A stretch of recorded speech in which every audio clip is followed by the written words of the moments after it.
정말 지금부터 여러분들이 2년 동안 목숨을 걸고 준비를 하셔야 될 것 같아요. 안 그러면 2년 뒤에는 지옥 같은 일들이 일어날 수도 있을 겁니다. 임성배 TV 보동과 텐데크 지금 보시는 것은 서울신문에서 발표를 한 기사인데요. 이제 많은 분들이 내 집 마련을 못하거나 주택의 가격이 많이 올랐기 때문에 좀 불안하고 초조하실 거예요. 그런데 중요한 것은 이렇게 초조한 국면에서 내가 살 수 있는 집, 자가가 아니더라도 전세가나 월세가가 안정이 된다면 그래도 내가 돈을 모으면서 기다리면서 주택을 마련하기 위해서 내 집 마련을 하기 위해서 노력을 할 수 있는 그런 희망을 가져갈 수 있습니다. 하지만 최근에 임대차 3법이 시행이 되면서 주택가격뿐만 아니라 전세가격이 너무나 많이 올랐죠.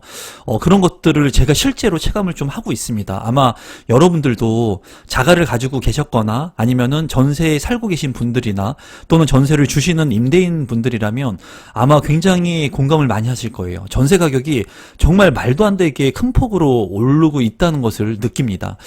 이 신문에서 보면은 같은 단지의 평형이 요지경 전세라고 하는 이러한 표현을 썼습니다. 그래서 이사 오면 10억, 재계약하면 7억, 갱신하면 5억이라고 해가지고 똑같은 단지의 그 한 아파트 단지의 같은 평형인데도 불구하고 이렇게 전세가의 가격이 뭐 2배 가까이 차이가 나는 그런 현 상황이 지금 발생하고 있습니다. 이런 부분을 보면서 누군가는 운이 좋게 계약 갱신 청구권을 썼기 때문에 뭐 5% 이상 계약갱신 청구권을 쓰게 되면은 임대차 상한이 제한이 되게 되죠. 그래서 5억에 만약에 계약갱신을 한 사람도 있지만은 이제 계약이 끝나고 나서 신규로 들어오는 사람 같은 경우에는 시세를 반영해서 지금 너무나 많이 오른 이런 전세가를 반영해가지고 10억의 전세 계약을 한다는 거예요. 이랬을 때 문제가 생기는 것은 뭐냐면 우리가 예전에는 실거래가를 확인을 못했습니다. 주택의 실거래가를 확인할 수가 없었기 때문에 이제 부동산의 가격이 얼마인지 얼마에 매매가 됐는지 거래가 되고 있는지 명확하게 알 수가 없었어요. 제가 2003년도에 부동산을 했을 때만 해도 부동산 시장이 이렇게 투명한 시장이 아니었습니다. 그런데 국토교통부에서 이제 실거래가를 제공을 하면서 실제 거래된 아파트의 가격들을 볼 수가 있었어요. 이 실거래가에 오류가 있는 부분들도 일부 있기는 있습니다. 뭐 실거래가를 하고 취소를 한다거나 일부는 있지만은 이 실거래가 시스템을 통해 가지고 그래도 아파트 단지의 가격이 얼마인지 명확하게 알 수가 있었습니다. 그래서 주택을 살려고 하는 사람들은 그 부동산의 말만 100% 신뢰하지 않고 실거래 가격을 확인을 해가지고 내가 얼마의 적정 가격에 이 아파트를 사면 되는지 확인을 할 수가 있었어요. 최근에는 빌라나 단독주택 뭐 이러한 것들도 부동산 같은 경우에도 이 공시를 하면서 실거래 가격을 확인할 수가 있습니다. 그런데 중요한 것은 이 임대차 3법으로 인해 가지고 이 전세 가격이 10억, 7억, 5억 이렇게 혼선이 이제 발생을 또다시 했다는 거예요. 그러면 추후에 이런 계약 갱신 청구권을 썼거나 지금 현재 이게 뭐 2년이 지나고 4년이 지나서 일률 평균적으로 전세 가격이 실거래가가 등록이 된다면 상관이 없는데 예를 한번 들어보겠습니다. 10년의 재계약을 지금 신규 거래 계약을 한 사람이 4년이 지나서 전세 계약을 다시 할 수가 있겠죠. 계약갱신 청구권을 쓰고 그리고 5억 원에 이번에 계약갱신 청구를 했던 사람이 4년 있다가 다시 계약을 할 수가 있어요. 그러면 이 사람들의 계약을 하는 그 시점이 또 틀려지는 겁니다. 그리고 누군가는 2년이 있다가 계약갱신 청구권을 안 쓰고 신규로 진입하면서 다시 전세 계약을 할 수도 있고 그러니까 경우의 변수가 너무나 많기 때문에 지금과 같은 이런 전세가의 형평성의 가격이 책정이 안 될 수도 있다는 거예요. 그러면 전세를 사는 세입자 입장에서는 불안정하겠죠. 왜? 전세 가격이 어디는 5억이고 7억이고 10억인데 어느 가격이 진짜 가격인지도 혼선이 생길 수 있어요. 그리고 이러한 부분들에 있어 가지고 파악을 해가지고 공인중개사 입장에서 세입자들한테 얘기를 해줬을 때 이 가격 차이가 워낙 크지 않습니까? 이렇게 되면 오해 소지를 받을 수도 있다는 거예요. 그래서 지금 현재는 제가 이 유튜브 영상을 찍으면서 혼돈의 부동산 시장, 정말 혼돈의 부동산 시장입니다. 그래서 이러한 전세 가격을 보면 이제 이 물건을 가지고 있는 소유자 입장에서는 전세 가격이 5억이라고 생각을 안 하고 최대 금액인 10억이라고 생각을 하겠죠. 그러면 이 전세 가격이 준해서 매매 가격이 이제 형성이 되겠죠. 그리고 그리고 이런 호가들이 계속 올라가게 되면서 부동산의 가격이 계속 상승하게 될 겁니다. 그리고 5억의 전세를 줬던 임대인 같은 경우에는 계약갱신 청구권을 통해 가지고 이제 상한제 5%의 그 전세금밖에 못 올렸기 때문에 이분들은 어떻게 보면 2년 동안 자산의 가치가 올랐는데도 원하는 전세 가격, 시장의 가격을 못 받은 거죠. 그러면 그 임대인 같은 경우에는 선의의 피해자가 된 겁니다. 그럼 그런 분들이 10억의 시세인데 11억의 전세를 낼 수가 있다는 거예요. 전세를 맞추기 위해서 매물을 낼 수가 있다는 거예요. 왜냐하면 나는 2년 동안 5억이라고 하는 전세 가격을 받았으니까 그 5억이라고 하는 못 받았던 전세 가격의 그 비용에 대한 부분을 더 추가해서 내 전세 가격 올리겠다. 그러면서 전세 가격은 계속 상승하고 매매 가격은 더욱더 상승할 수 있고, 이러한 상승한 이런 아파트의 가격들을 이제 외부인들, 외지인들 이런 사람들이 사갈 수 있다는 거예요. 그러면 주택 가격들이 계속 상승하는 그런 도미노 현상을 일으킬 수 있다고 생각이 들어요. 그래서 많은 전문가들이 이제 임대차 3법에 대한 부분 반대를 많이 했었죠. 그런데 정부에서는 진행을 했었고, 지금 이러한 사태가 벌어졌고 작년과 비교해가지고 전세 가격이 정말 말도 안 되게 너무나 큰 폭으로 오르고 있습니다. 그런 상황들을 한번 보도록 하겠습니다. 이제 기사를 잠깐 보면은 인근 공인중개사 같은 경우에 같은 평형의 가장 낮은 가격대에 계약갱신 청구권을 행사한 계약이고, 가장 높은 가격은 신규 계약, 그러니까 신규로 계약할 경우에는 2년이 아니라 이제 4년 동안 이제 그 계약갱신 청구권을 이용할 수가 있으니까, 내가 2년 있다가 5%밖에 못 올리니까는 지금 현재 신규 계약을 더 높은 금액에 책정을 하는 거예요, 전세 가격을. 그래서 가장 높은 가격이 책정이 되고, 중간 가격은 기존 세입자가 계약갱신 청구권을 행사하지 않고 이제 집주인하고 협의를 해가지고 70%에서 80%의 이제 수준의 계약을 한 사례라고 합니다. 그러면 이런 사례가 실제로 얼마인지 한번 살펴볼게요. 이제 1년 전세 3중 전세 보증금에 대한 부분이에요. 이 자료는 국토부 실거래가를 기반으로 한 자료이고요. 대치 음마 아파트 한번 보겠습니다.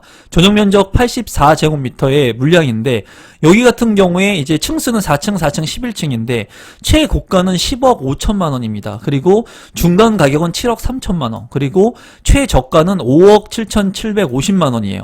그러니까 거의 뭐 2배 가량 같은 단지에 사는데 전세 가격이 이렇게 책정이 되고 있다는 거죠. 이 5억 7천만 원에 살고 계신 분들은 이런 생각하실 수 있어요. 이 영상을 보시는 분들은 만약에 계약갱신 청구권을 써가지고 5% 상한제를 올려주고 내가 2년 더 연장해서 산다. 그래서 5억 7,700에 내가 전세를 지금 살고 있다면 안도의 한숨을 내실 겁니다. 아, 다른 옆집은 저기 갑돌이네 집은 10억 5천에 전세 산대 여보. 우리 지금 재계약했는데 5억 7천에 재계약했으니까 우리는 5억 벌었어요 여보. 우리 대단하지? 이렇게 자축하면서 좋아하실 수 있는데, 이런 생각이 잘못된 생각이라는 거예요. 2년 뒤에는 어떻게 할 겁니까? 2년 뒤에 이렇게 오른 가격에 시세에 준해가지고 맞춰줘야 되는데 2년 뒤에 5억을 모을 수 있냐라는 거예요. 쉽지 않다라는 거죠. 그렇게 됐을 때 2년 뒤에 이제 현실을 직시할 수 있다는 거죠. 그렇기 때문에 지금 현재 이렇게 낮은 전세가에 살고 있다, 계약갱신 청구권을 통해 가지고 5%밖에 내가 그 계약갱신 안 했다, 이런 분들이 안도의 한숨을 내실 때가 아니에요. 제가 봤을 때 2년 뒤에 다시 돌아오는 이 칼날의 부메랑을 어떻게 내가 소화할 수 있을까에 대한 고민을 해 보셔야 되고, 이 2년 동안 정말 소비 지출을 해가지고 이렇게 돈을 많이 모으든가, 아니면은 내가 살 수 있는 내 집을 마련하기 위해서 경매나 청약이나 이런 것들을 지속적으로 노력해가지고 지금 현 상황에서 내가 내 집 마련할 수 있는 그런 섹터를 정하고 내 집 마련을 하기 위한 계획들을 정말 짜셔야 될 그런 시기라고 보여지거든요. 근데 대다수의 사람들은 현실만 보기 때문에 이렇게 5억 7천에 살고 계신 분들은 안주한다는 거예요. 2년 동안 편하게 살 수 있겠네. 2년 뒤에는 난리가 날 겁니다. 송파 헬리오시티도 한번 보겠습니다. 여기 같은 경우에도 최저가가 7억 3,500만 원, 그리고 중위 가격이 9억 원, 그리고 최고가가 11억 9천만 원이에요. 뭐 한 4억 정도의 갭이 차이가 나는 거죠. 이분들은 2년 뒤에는 또다시 이 4억이 넘는 돈의 전세금을 올려줘야 된다는 거예요. 그래서 지금 현재 이렇게 계약갱신을 하시는 분도 많이 있으실 거예요. 그리고 계약갱신을 해가지고 살고 계신 분들 있으실 건데, 또는 이렇게 계약갱신이 아니라 신규로 이제 만기가 돼가지고 집주인이 들어온다고 해가지고 신규의 주택을 내가 살려고 구해보니까는 이제 7억이 아니라 11억이 됐다는 거죠. 이런 분들 같은 경우에 때문에 지금 뭐 강남권에 있는 아파트이기 때문에 가격대가 비싸지만 중위권에 있는 수도권에 있는 아파트들도 6억, 4억, 3억 이렇게 된다는 거예요. 그래서 뭐 강남에 살거나 아니면 수도권에 살거나 이런 것을 떠나가지고 중요한 것은 가격의 편차들이 이렇게 생기게 있고 이게 단지 2년 있다가 해결될 문제는 아니라는 거예요. 이런 부분들에 있어서 더욱더 지금 현재 여러분들께서 이 영상을 보시는 세입자분들 그리고 전세를 살고 계신 분들이라면 무주택자 분들이라면 정말 빠르게 내 집 마련을 하기 위해서 노력을 해야 될 것 같아요. 앞으로 더욱더 이런 전세 가격이 상승이 되게 된다면 아마 내가 살고 있는 이 편의성을 가진 주거지를 자꾸 외곽지로 벗어날 수밖에 없을 것 같고요.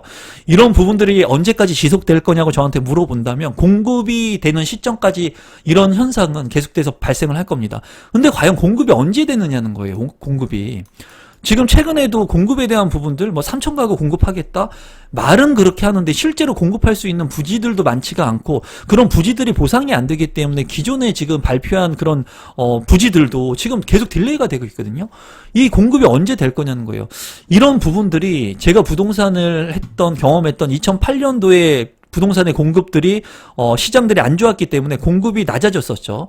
그러면서 그 공급을 안 했던 시기가 2012년도에서부터 발생을 하면서 공급이 부족하니까 2012년도부터 이제 그 조정기를 겪었던 것이 약간 거래가 되면서 2014년도 15년도에 이제 부동산의 가격이 큰 폭으로 오르는 그런 초창기를 맞게 됩니다. 수요의 공급과 심리에 대한 부분들이 마저 떨어졌던 거죠. 그때 당시에 공급이 없었기 때문에 가격이 이제 상승하는 국면을 맞게 되는데 제가 봤을 때는 지금 현재 그때와 마찬가지로 공급이 많이 부족한 이런 시점 그리고 양적 완화의 불안 심리 때문에 지금 부동산 가격이 많이 오르지만은 제가 봤을 때 그 공급이 되는 시점들 2, 3년 내에는 그렇게 쉽게 공급이 되진 않을 거라고 저는 생각을 해요. 그래서 지금 현재 내가 가져가야 될 포지션을 잘 선택을 해야 될 것 같아요.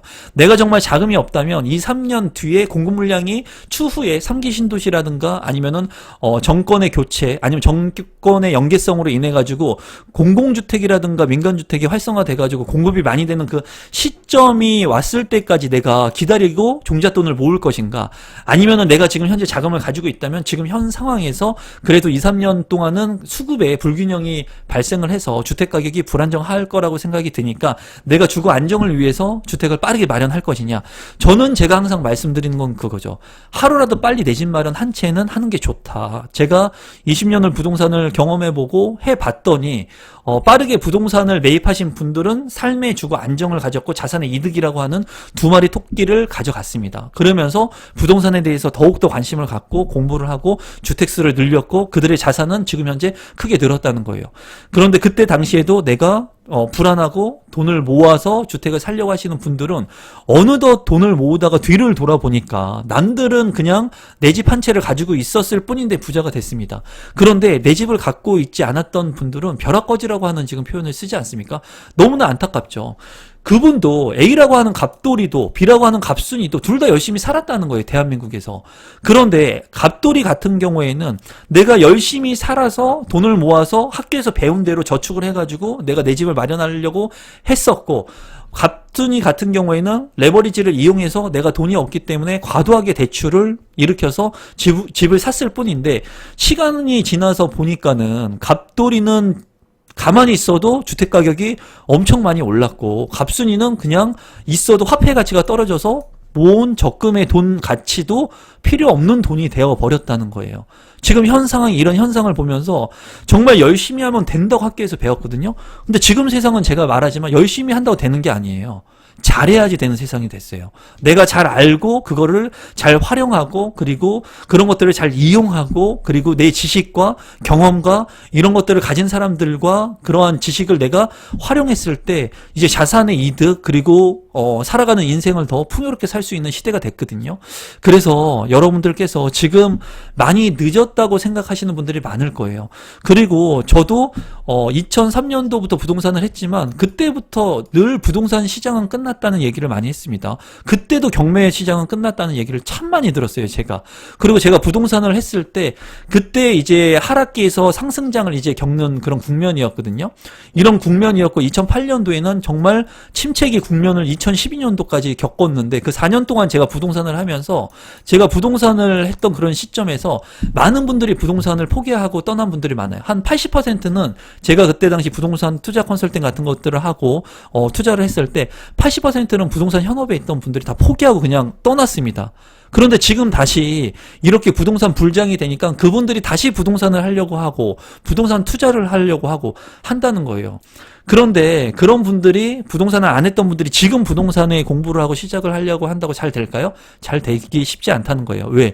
그 전부터 기다리면서 준비했던 사람들이 훨씬 더 많은데 그분들이 이제 달콤한 열매들을 가져가는 거죠. 거래도 많이 하고 그리고 투자도 더 많이 했고 그러니까 수익을 많이 남기는 겁니다.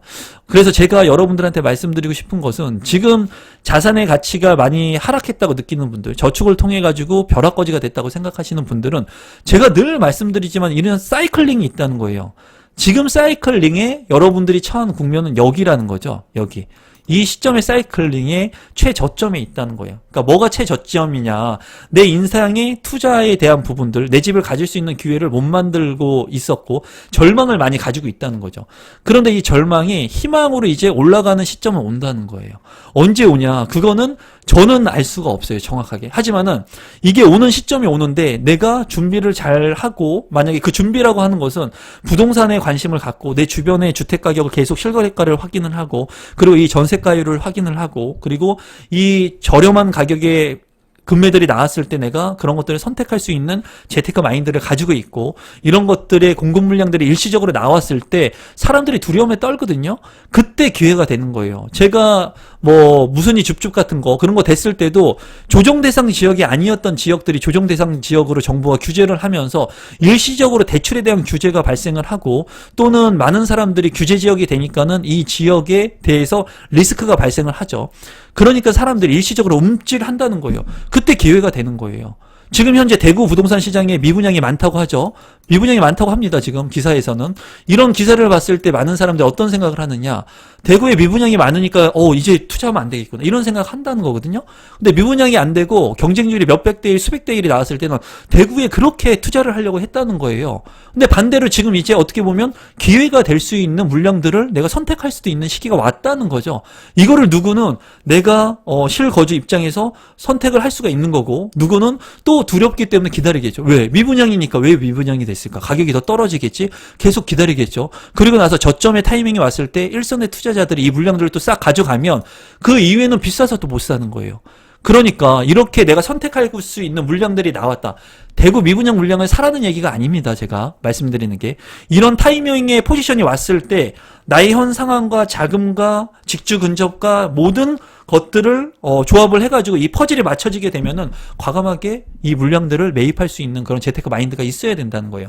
그런 시기들이 온다는 거죠. 반드시 옵니다, 여러분. 그렇기 때문에 요새 많은 분들이 많이 오른 전세 가격 때문에 힘들어 하시는데 좀 그런 타이밍들이 왔을 때 여러분들이 그런 타이밍들을 잘 살렸으면 좋겠고 그런 타이밍들이 왔을 때 아마 저 말고도 유명하신 훌륭하신 분들이 그런 타이밍들의 신호들을 알려주실 겁니다. 그런 신호들 제가 많은 영상들을 통해서 말씀드렸죠. 경매가라든가 미분양이라든가 또는 정부의 규제 완화라든가 이런 것들 경기가 좋아지는 금리 인상에 대한 그런 부분들 여러 가지들이 있어요. 여러 가지들이 있는데 그런 부분들의 효과들이 있을 때 아마 기회를 맞이하게 될 겁니다.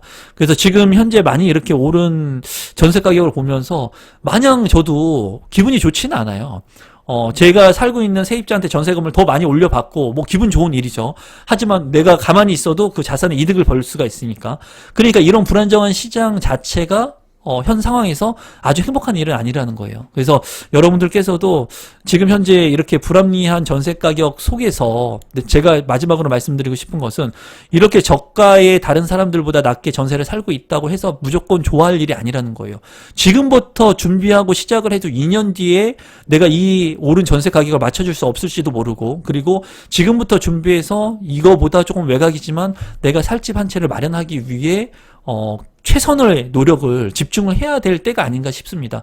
2년 뒤에는 정말 지옥 같은 그런 전세금을 올려줄 수도 있는 상황이 올 수도 있어요. 그래서 여러분들한테 오늘 영상을 통해서 지금 이렇게 계약갱신 청구권을 행사하신 분들 막연히 좋아할 게 아니라 내 집 마련을 하기 위해 지금 더 집중하고 몰입해야 될 때라고 말씀드리고 싶습니다. 오늘 영상은 이것으로 마무리 짓도록 하겠습니다. 고맙습니다.